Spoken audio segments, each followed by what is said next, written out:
एफसून पागल मत बनो, कहाँ जा रही हो तुम? अरे महानूर, तुम्हें बताया तो था, जो जगह सेवदा ने बताई वहाँ जा रही हूँ। सेवदा ने जो जगह बताई है वहाँ जा सकती हो। न जाने कौन से पहाड़ के दामन से किस पगडंडी से जाना है, फिर बाएं तरफ नदी पार करनी है या दाएं तरफ वाले दरख्त को फॉलो करना है। मेरे मरहूम दादा के खजाने का पुराना नक्शा भी इससे ज्यादा वाज़ेह था। मैं कह रही हूँ तुम नहीं ढूंढ पाओगी।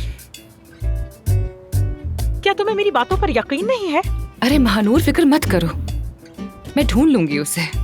ठीक है, जाओ फिर।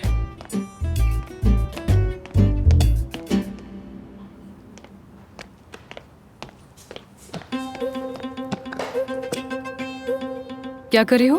तैयारी कर रही हूँ, जाना नहीं है क्या? वैसे भी ये ब्लू जंपसूट पहनने का हमेशा दिल चाहता था।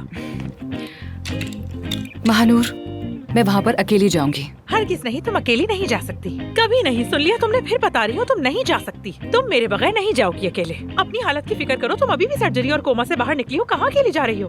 तुम्हारी जिद मैं जानती हूँ और मानती भी हूँ, समझ गई तुम, ओके? लेकिन तुम भी मेरी जिद अच्छी तरह जानती हो, बस बात खत्म हो गई। समझ गई? तो अब तुम कोशिश मत करना अकेले जाने की। ठीक है, ठीक है, ठीक है। तुम मुझसे जान नहीं छुड़ा सकती।